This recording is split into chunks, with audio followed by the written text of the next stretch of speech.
were all sentenced, and today we will be talking why such processes are going on and Russia wants to have this quasi-courts. What does it tell us about and how can we react? Please, Miss Olga.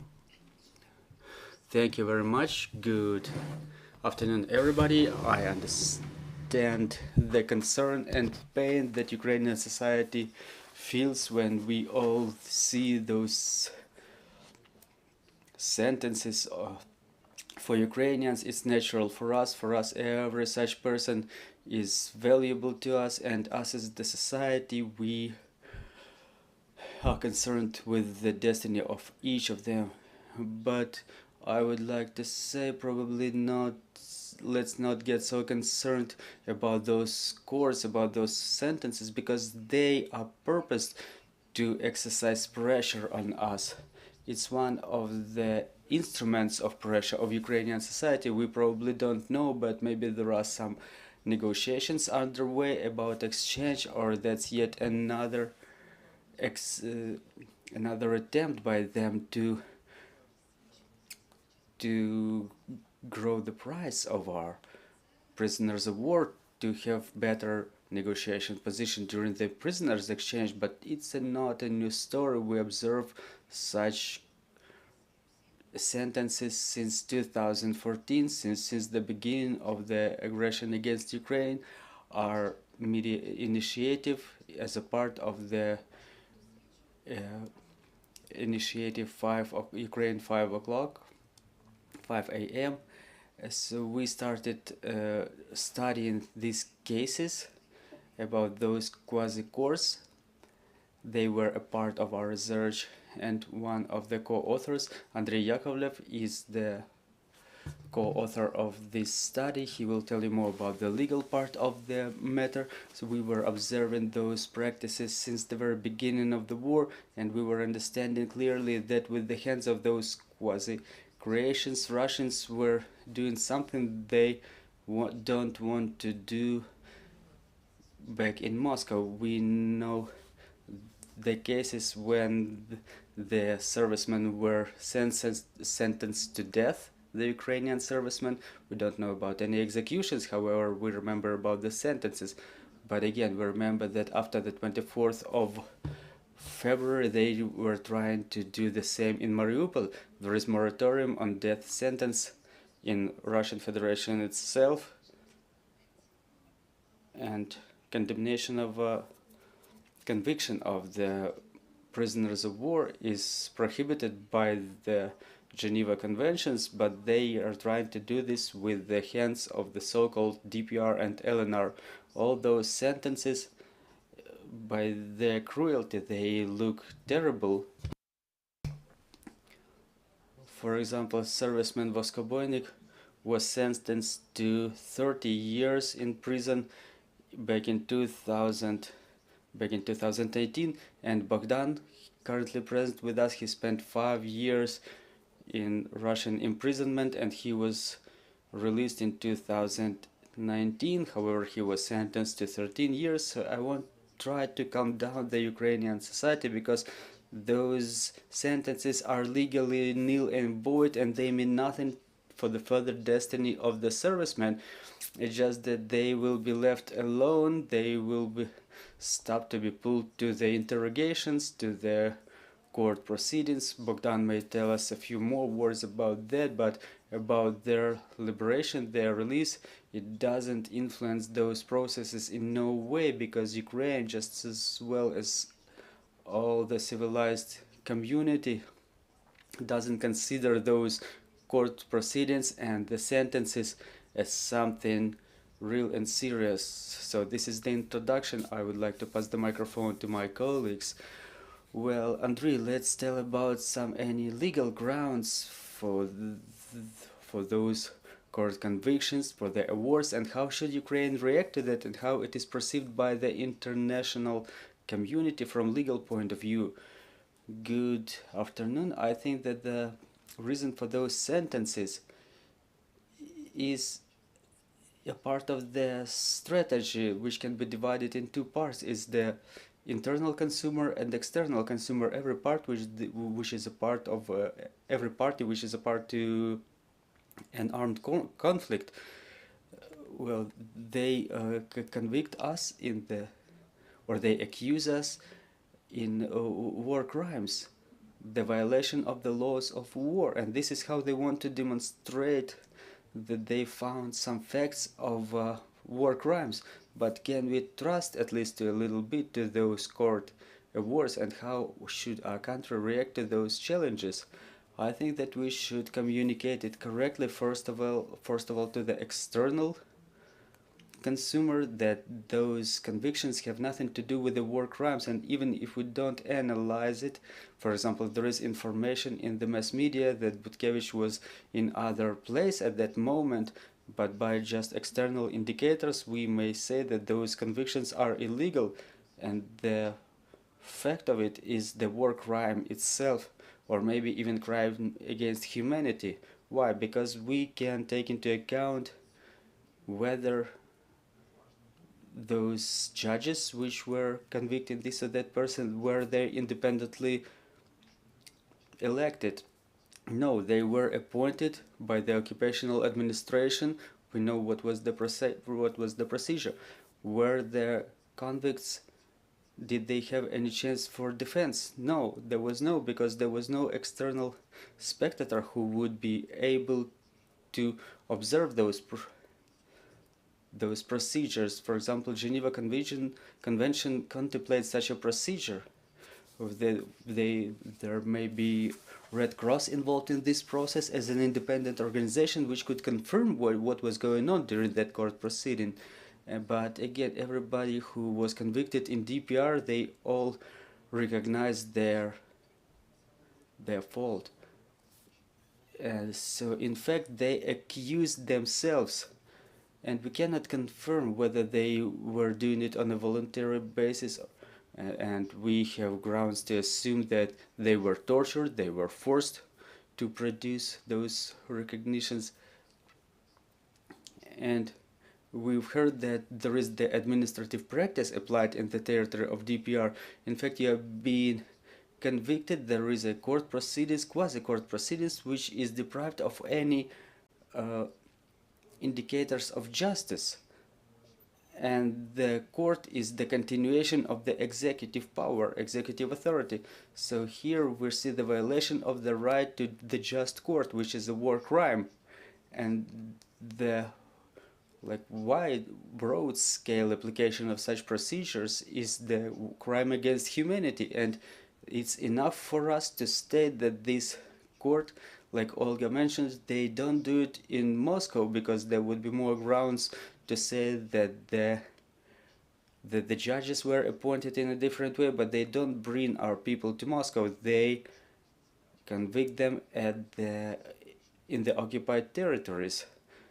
However, we have to react that it's not a war crime, and secondly, the fact of their conviction tells us about a huge problem, crimes against humanity. And finally, why they cannot do it from the legal point of view. The prisoners of war, like one of the parties to the conflict. I'm saying conflict not because I'm afraid to say war, because war is being declared. But the word conflict is something that can be used under the international humanitarian law, which we referred to, saying that there was a war crime in place. So application of those procedures says that in this case they commit war crime, and they keep doing it on a broad scale. And to wrap up my thought, I would like to say that a party can keep the prisoners of war until the end of the conflict, but where the war crime is committed, they can keep it after the end of the armed conflict. And this is how they reinforce, so to say, legally, to keep them in their premises until the end of the conflict, but in fact they commit crimes against humanity. Bogdan, Andrei mentioned that everybody who is convicted by those quasi-courts, they recognize their guilt, but maybe you will be able to tell about this best. That like it's most likely that those recognitions are being beat out of people. People are being tortured, and how should we treat it? Because looking at those videos that the occupiers record for us with our heroes, with our warriors, why should we treat it in a different way? Well, I want to start from the very beginning. I'll get back to the year 2014 to understand how that situation with the course came to what it is now. Back in 2014, when we started getting problems, when Russia started capturing our territories, many of our guys started getting imprisoned, but back then there were agents of influence, but they had no centralized power. There were a lot of different units acting at their own will. There were some teams of Kivi and Motorola and Cossacks, and that was an anarchy back then, and everybody was keeping the prisoners of war in the ways they were wishing it.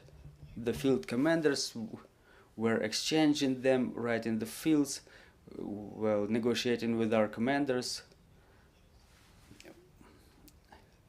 I'm talking about the so-called DPR, but in LPR, more or less the same thing was happening. Then there was the beginning of fight for power, and their protege Alexander Zakharchenko won that war, and everybody who did not want to submit, they were eliminated, and the members of those organizations are in prisons, in confinement cells. Someone is already 6 feet under, someone is isolated.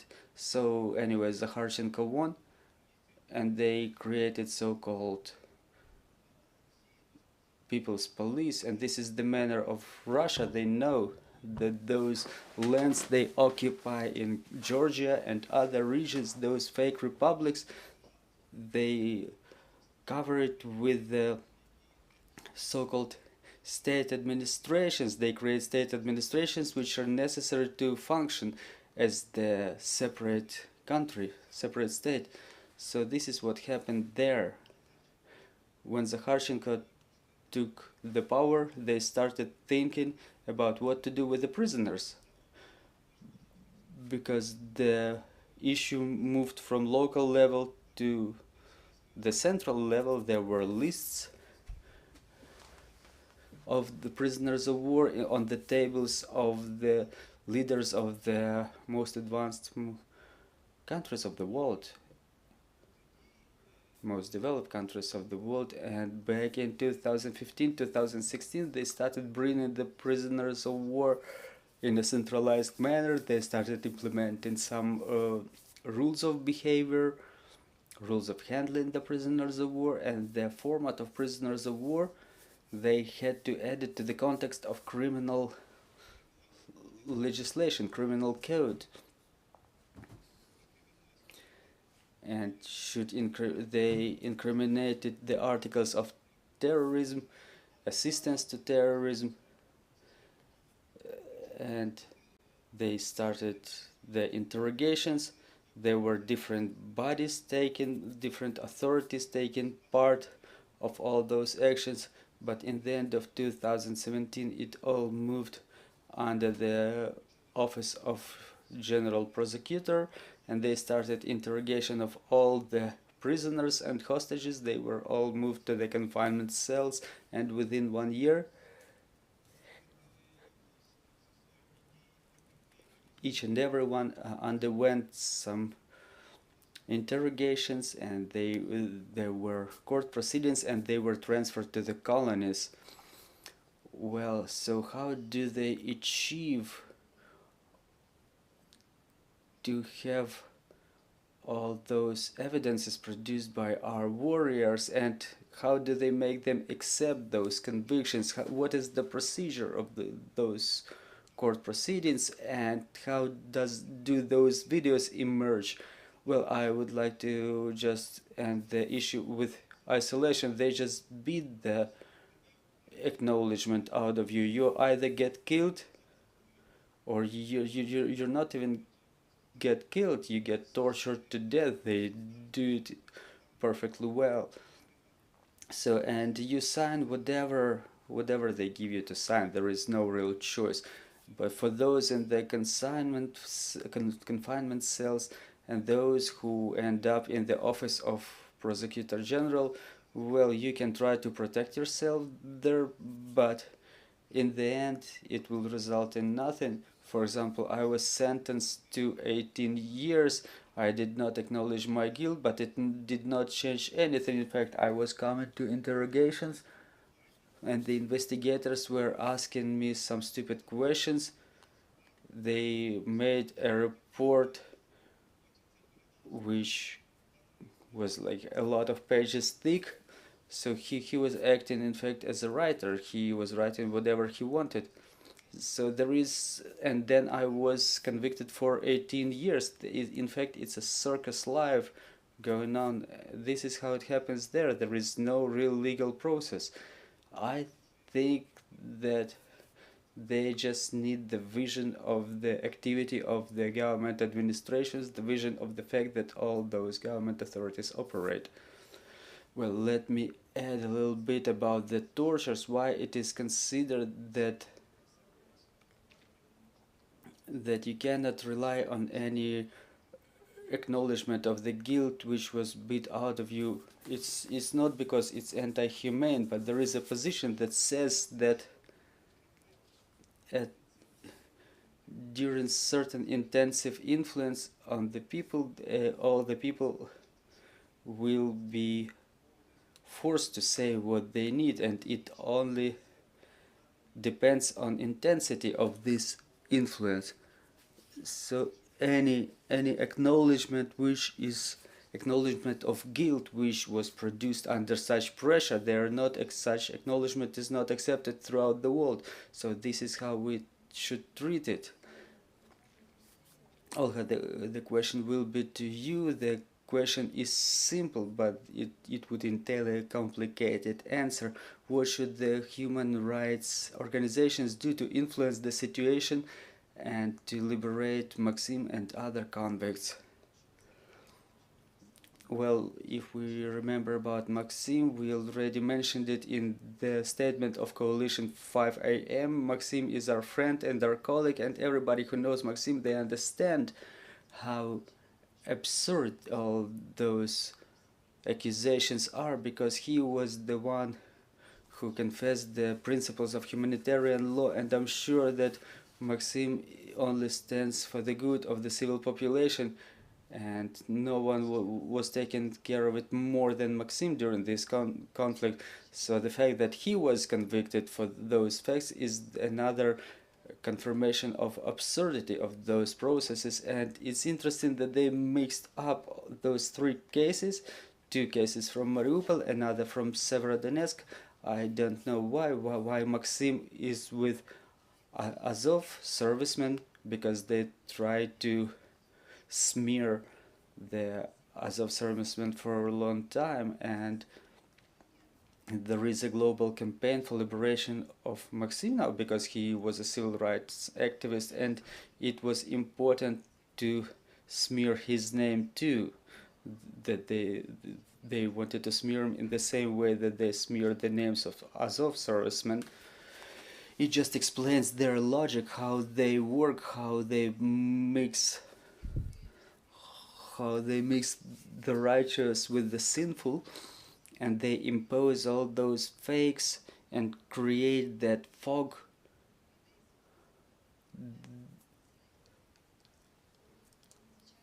Like the global community should get confused and they should lose understanding of it, because my first reaction was to not to react to it. But on the other hand, if you don't react to it, if you don't explain the global community and the world media what's going on, then this is when those misunderstandings emerge and some may seem like the Ukrainian human rights activist was able to commit war crimes. It's impossible, and it only proves the absurdity of it all. And apart from the fact that we should explain to the global community about what we can do, let's not forget that there is a lot of Ukrainian prisoners of war and civil hostages are imprisoned too. And talking about the prisoners of war, there is at least a framework of the Geneva Convention on how we can act. We see the exchanges going on from time to time, and we appreciate all the efforts of the Ukrainian government, who during conflict going on, they take a very active stance as to liberation of the Ukrainian prisoners of war. Maybe not as fast as we would like to.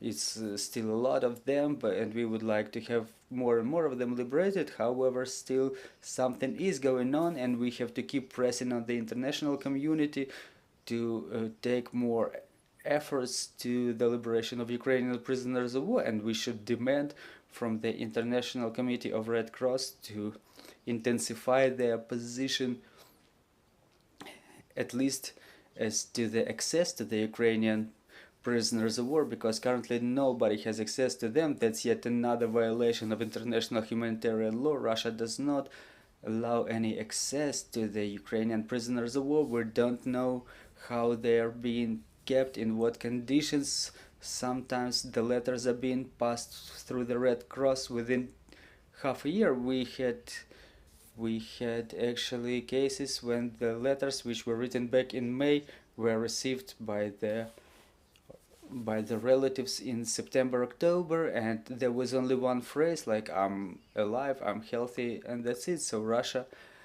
keeps violating Geneva Convention and international humanitarian law on a systemic basis, and we have to engage any mechanisms to force them to comply with their obligations. Andrei, from your point of view, are there any mechanisms that can be engaged by the international community to control what's going on with the prisoners of war? Obviously there are mechanisms, and we see it on the example of Azov servicemen. They were going to convict them while they were sitting in the cages, so the international community pressed and influenced them, which that did not happen. It's a good signal, it's a positive signal. We have to communicate those cases in a proper way, that those are not war crimes. And why? Because I already told you, inside we have to communicate all those matters in the correct manner too, not only in the territories controlled by Ukrainian government, but also to the territories beyond government control. For example, their investigation committee disclosed some situation about some witnesses, so it means that people witnessed about the war crimes of that same Butkevich, which means that their evidences were not true, unfaithful. So we have to investigate it via criminal means. Why is it done and how it's done? We have to punish the guilty ones, and to prevent these things from happening in future, we have to initiate criminal proceedings to check it. They print the information who was engaged on this website of the Central Investigation Committee. And the other thing is, we have a lot of occupied territories, and now some of those territories were liberated, so we can check for the examples there that people were forced to provide evidences against former prisoners.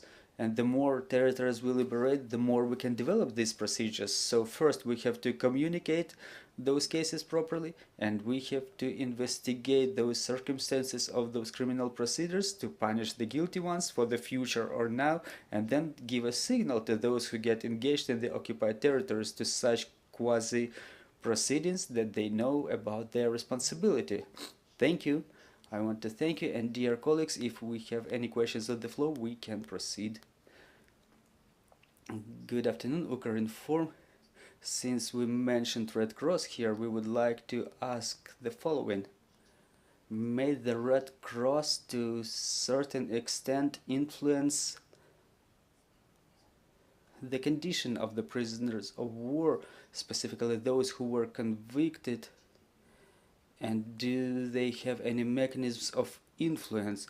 At least you mentioned that they can hand the letters to the closed ones, to the relatives, and what exactly can they do to improve the situation with the prisoners of war? And another question is, previously Ukrainian Helsinki Community and Human Rights said that there is in fact more prisoners of war, the Ukrainian prisoners of war, than we imagine. Do you agree with this opinion? What is the number of Ukrainian prisoners of war, in your opinion, according to your evaluation? And wouldn't the condition of Ukrainian prisoners of war deteriorate if they are not registered as prisoners of war? They are being captured but not registered as prisoners of war, and how should we liberate them?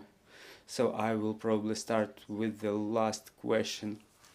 As to the number, yes, this number is quite big. I am not going to disclose what we know, and I think it kind of makes sense. There is a logic in order not to demoralize the Ukrainian society, and it's legally prohibited, in fact, to disclose any such information. So let's not focus on the figures. Let's talk about the scale of the problem. We have a lot of prisoners of war. The last ones whom we exchanged, they were coming from Irkutsk, so we have to understand that they are being spread about all of the Russian Federation. We have to gather information with where they are, and it allows us to control the situation and not to lose anybody of them, because it's important not to lose any single one of those thousands of names. And also I want to emphasize that everybody will be released. We work on this as the human rights community, and the Ukrainian government works on that, and that should be a clear message to all the closed ones. For example, wife of Bohdan, she was waiting for 5 years. She worked actively on his coming back. They have a happy family now. So we have to talk about the bright future which is about to come. It's important to believe in it, and we should not get too much focused on the figures. It's still a lot of work to be done. Those lists are very important to us, and the relatives, they need to control this process too, so no one gets lost, no single name is forgotten. As to what do we know about the cases that you mentioned? Yes, we had a couple of cases like that, when at least some units of Russian army were detaining our servicemen, and they did not report about their detention. They were keeping them in some spaces. They were giving them phones to get in touch with their families and to demand to extort money from them. So I know about the case when one of the servicemen was kept separately. He was told that no one knows about him, and if the relatives don't transfer money, they would kill him. So it took us a lot of time to report about his detention, and for the time being he is on our list. He's being requested by on our part, but we have no confirmation about his detention from Russia so far.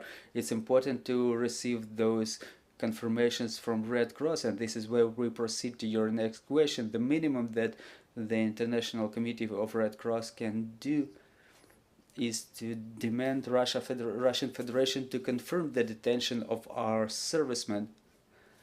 And this is the guarantee for us that, first of all, a person is alive, and if their names are confirmed, so Russian Federation is liable, is responsible for the situation with his life, with his health. And in some cases it seems to us that sometimes RCRC is not so active with us. We understand that Russia violates any rules. It's difficult to have negotiations with them, but the activity of international organizations, I'm not only talking about ICRC, there is the United Nations Human Rights Committee, Human Rights Mission. So I hope that UN mission already works on getting access to those servicemen who were convicted. At least we know about those 3 cases. We don't know about other ones who could be convicted. It's just something that we know based on the reports of the investigation committee of Russian Federation. So this is what the international organizations should do. They're providing access to them, to the prisoners of war. So only the pressure of international community can help us in doing this. I see Andrei wants to add something. Yeah, I agree with everything that was mentioned. I also want to mention about some systemic capabilities. The international humanitarian law, what we call the laws of war, it's used to limit the methods of war. The handling of prisoners of war is the method of war. And there is such a thing as ICRC or fostering state. It sounds archaic, but it's actually a mediator, and the function of such mediator, if there is no such country, the may be exercised by ICRC, and there should be agreement of both parties for them. And in our cases, when ICRC communicates with the Russian Federation, they have reputation crisis because we condemn it. We say that they play on that side, but we have to take into account that Red Cross is a very useful institution. They're the only ones who have access to our prisoners of war, and we need to use that resource because there's a lot of things that we can do, and sometimes we don't have such an opportunity as the connection between the prisoners of war and the external world. And sometimes the prisoners of war are being contacted, and this is by an advocate is the confirmation that that person is not being tortured, not being beaten, and so on and so forth. So we have to communicate with the world, so that the Red Cross takes this function of the mediator to exercise those humanitarian things like the confirmation of imprisonment and ensure communication with the world, which contemplates not only telephone connection or mail connection, but transfer of some small packages, and this is the minimum what we can do. I would like to add about one question as to the figures. It's an important question, but there is a small nuance that not in the context of the not only prisoners of war but hostages as well. Russia has such an option that they can pick an indefinite number of people from the occupied territories and convict them of anything. So we shouldn't get tied to that figure as something stable. So we do our job, the people keep changing, and this is the victory of Russia because their resource is indefinite as to the figures. As to the Red Cross, in my opinion, based on my practice, based on my experience, they're kind of a lame organization which have a lot more resource that they use. They are very inefficient. They can be a lot more efficient. It's difficult to them to talk to the Russian Federation, and they don't really care a lot about that. They can bring the letters and the packages on a monthly basis. They can be efficient, but they should be pressed on from all sides, because when you press on them, they start moving.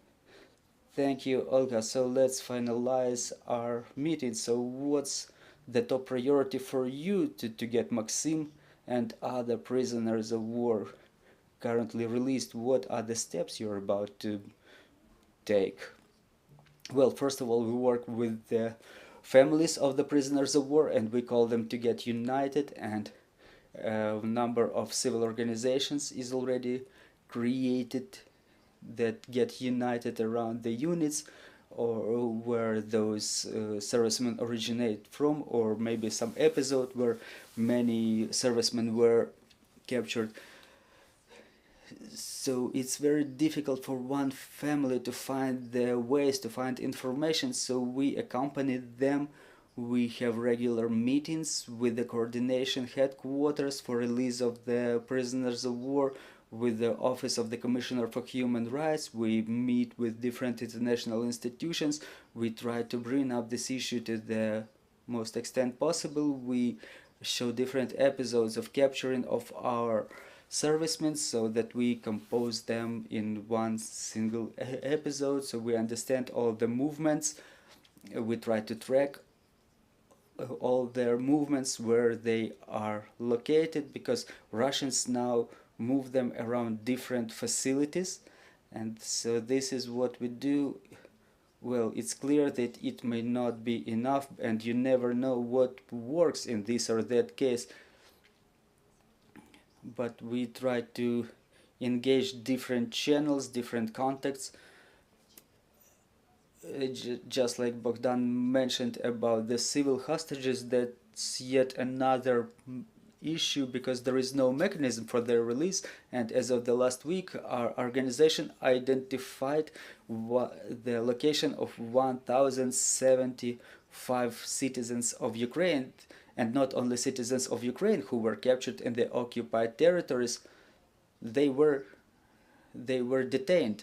Well, sometimes the world confuses the deported people, and we're talking here about the civil hostages who are being kept together with the prisoners of war, and their detention is not being confirmed by the Russian Federation. And if they are confirmed, they say that they were detained for the counteraction of the so-called special military operation. Well, we do our constitution, we exercise our constitutional right and our constitutional duty that we counteract the armed aggression against our homeland. Well, and this figure is not final, because it's very difficult to obtain any information from the occupied territories. In very frequent cases in Kherson region, people were detained in families, and there was no one left to report about them missing, about their detention. So the next step is the development of the mechanism for release of the civil hostages. So we keep working. Maybe Andrei has a couple of words. Well, I will add, what can the journalists do? First of all, they can document the war crimes, the crimes against humanity, because for the war crimes there is no expiration of the term for liability, and the journalists like you or other members of the journalist community may be engaged in documenting those crimes, because they can be evaluated later. I call to this. We have a question if you need it. Security media. You actually asked my question right there, which is what can journalists do? But the second part of that question is, are there things journalists should not be doing or should be cautious about doing? For instance, I stay in touch with the Mariupol families who are waiting for news. And every time I write to them, say, did we get news today? And they did not get good news. I always think about that emotion of bad news being reinforced. But do you think of things that journalists should maybe be cautious about? Якщо. Thank you very much for this question. Yeah, this is very, maybe, I will switch into Ukrainian, yeah, okay. Дуже важливо справді журналістам. For journalists, it's really very important to remember how they produce the information. For example, lately there was a very interesting experience how the journalists try to identify the name of the executed prisoners of war, and how they were chasing in those attempts to do this. They inflicted pain to some families, because there is a family behind each and every name that lives through it, that is concerned about it. This is the very important moment. Us as the human rights activists, we work with the interest of those who were affected, and we understand what they went through, and we're going through it together with them. And again, about the statistics, for example, we as a media organization, we have a lot of journalists working with us, and we had a discussion recently when we were writing about the secret Russian prison, Bryansk confinement cell number 2, where, according to our information, there are 640 Ukrainian citizens detained, and our journalists wanted to provide a percentage, which is the percentage of the criminal proceedings,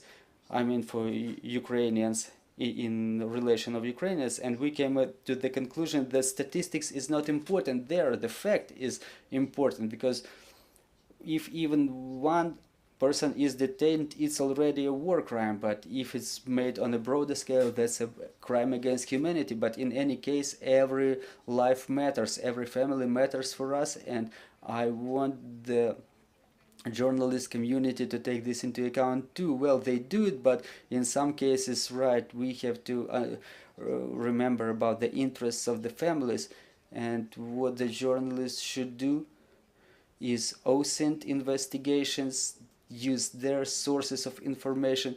For us, it's important to identify the location of those people and pressing on Russia to identify, to confirm where the prisoners of war are or civil hostages are. Andrei, please. And I would like to add that when we say about some coverage of any circumstances, any events, we have to understand that the prisoners of war, they are protected against curiosity of the public, and it's the violation of the norms of a humanitarian law if they say the curiosity of the crowd is one of the translations.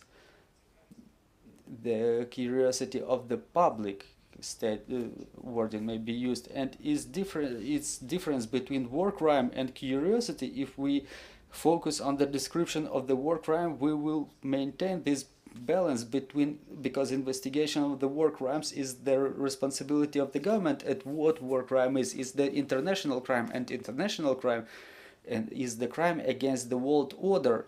And every country which is a part of the international community should investigate such crimes, because those are the crimes against those countries, each of them. And the journalists, they publicly exercise the function of monitoring of authorities, and they can describe it, but it shouldn't be done out of curiosity. Thank you. Thank you. We have more questions. The two soldiers who've been sentenced along with at the same time just now, recently, are they the first soldiers from Azov who've been charged and sentenced for war crimes? And so last summer, as you mentioned, we were all expecting this huge war crimes trial from Russia that was going to sentence all the people from Azov. It didn't happen. But do you think there will be more trials of people from Azov in DNR LNR, so-called trials? And the second question, Ukraine has also sentenced some Russian soldiers for war crimes. Have any of those soldiers been exchanged? And would you think it would be acceptable if they were exchanged for people who've been sentenced by DNR LNR? I will start and then give. Перше питання щодо чи перші це наші військові. So the question was, are those the Azov servicemen, were they the first ones to be convicted? And another question was about the Ukrainian party. We also convicted the Russian prisoners of war. Were they exchanged later? Well, for what I remember, those were not the first sentences for the servicemen of Azov, because those courts, those sentences that they were going to produce back in summer, they just didn't make it in a public manner. We have quite limited access to this information. I cannot give you the exact number, but there were previously sentences for the servicemen of Azov. That's no new practice. Those are not the new sentences. Those sentences are being produced on a constant basis. There is a report in English which you can get familiarized with. We described how that quasi-legal system was established and how they were doing it. So we can expect more such sentences, more such proceedings, and I consider them as an attempt of pressure on the international community, on the Ukrainian community. And another question as to the Russian servicemen which were convicted in Ukraine. Yes, we track it constantly as the civil rights organization, and according to our information, there were people exchanged who could potentially commit the war crimes, but there were no sentences against them.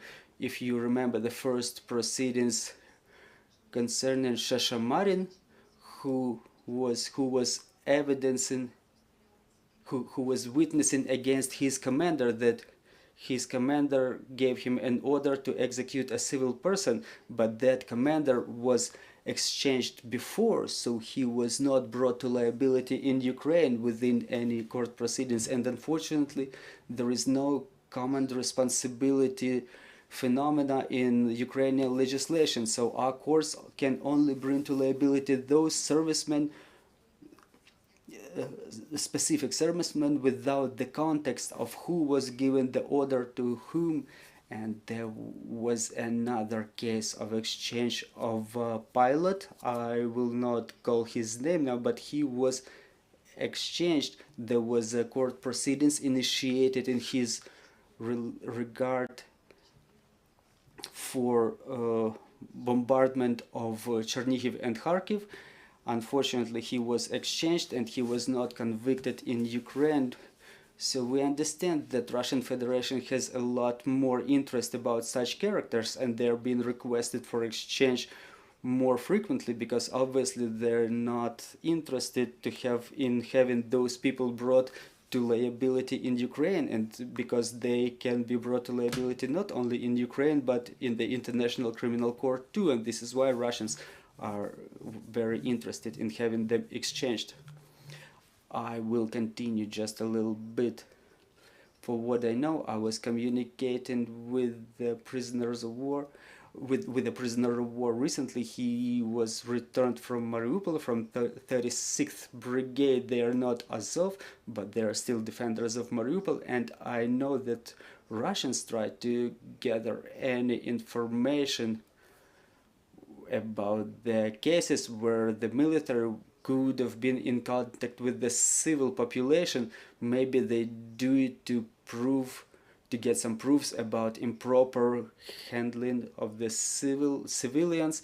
So they keep investigating, they keep interrogating people, they keep torturing and beating them. So their case is not yet over. They try to systematize it. And as to our sentences, we not only we have an obligation to investigate in compliance with the international legislation, but I want to mention another aspect. When we sentence something of the war crime, those convictions, they tell something about the violation of the laws of war, and there is a question about the trust to such conviction.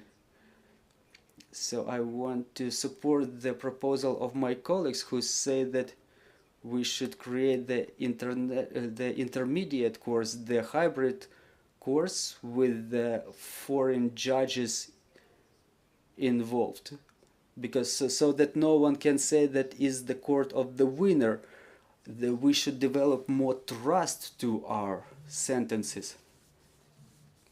We have more questions there.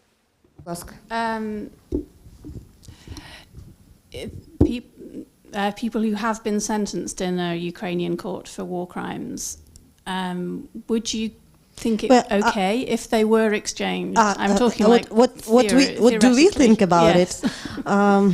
You know, when we have so many prisoners of war, which we need to get back here. I think after the sentenced, I think they can be exchanged. I don't know. This is my opinion, but we have to ask victims of those criminals. What do they think? Because the interest of victims is also very, very important.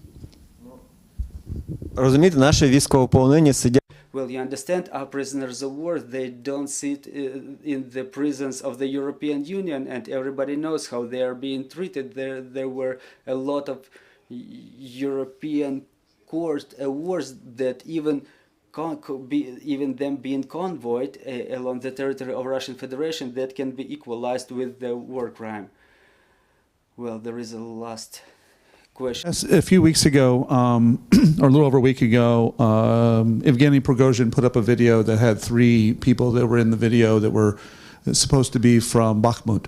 And it raises the question of, have you seen in the last year the use of video where they force confessions or force prisoners to make comments? Because this is one of the types of war crimes that are, documented. And not so much as how many, but have you seen enough to say it's a problem, or is it something not as much? Because I don't see a lot of them, and I was sort of expecting to see a lot of them. And that video the other day sort of raised that question. Дякую. Я теж не можу вам зорієнтувати. Could you please repeat once again about the video? What was the video about? Yeah, so in the case of the Prigozhin video, they had three people in the building, top of the building in Bakhmut, north of Bakhmut. And he said, well, here are 3 men who were fighting, and they were forced basically on video to say, hey, President Zelensky, come save us or let us escape. So they were used as part of propaganda model. So do we have in the last, just specifically this last year, or if you want to say over the last 9 years, use of video to force propaganda from prisoners? Чи стикались ви з такими? Використання prisoners of war, військовополонених для пропаганди. Have you seen such videos as the pressure on Ukrainian power? Because this gentleman, the journalist, he gives an example of the video of Ukrainian prisoners of war who addressed to Zelensky. Well, maybe Bohdan may answer. Well, yeah, there are some facts that I saw present, that I saw by myself. I spent some time in prison, and there were more prisoners coming to us, and they were coming to us with, say, two papers with the text written on them, and they were saying to this or that prisoner, like, yes, it was back in the time when Alexander Zakharchenko was in the office, so they had those people, those prisoners of war, learn what was written in those papers, and then they were forced to go on the next day somewhere. Those people who were imprisoned, they were tortured, beaten, then they were brought to the center of Donetsk, to some monuments, and different journalists communicate with them, and sometimes it happens that people answer some provocative questions because they just don't know how to answer properly, but sometimes they are being forced to learn those quotations. And let me add a little bit. The prisoners of war, according to the 3rd Geneva Convention, they can be detained, and that's the only thing that they can do.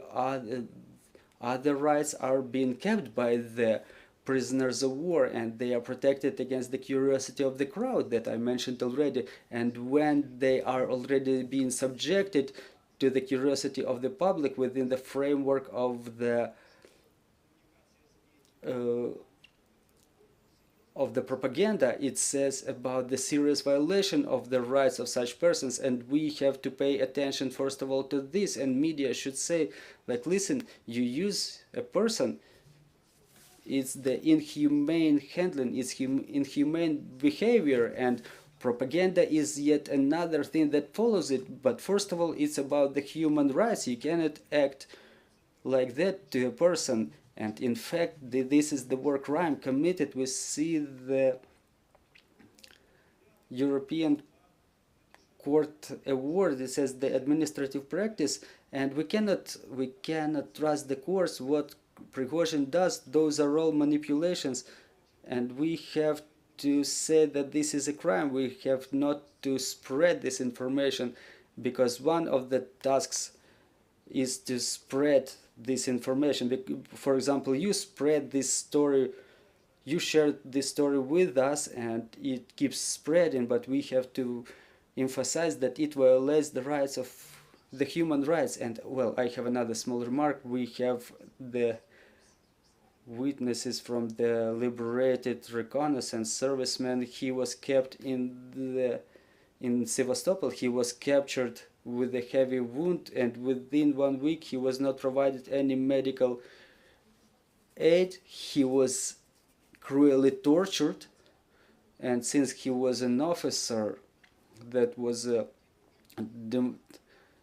demonstrative place of detention, and Moskalkova, the Commissioner for Human Rights of Russian Federation, was coming there, and this Mykola, that's his name, he was forced to say on camera that he is being provided all the necessary medical aid, that he is handled properly. So it's not only propaganda, it's the huge government system.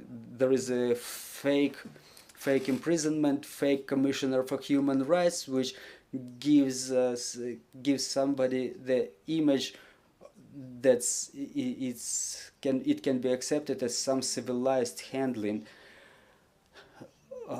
Dear friends, thank you for the interest to this topic. Olga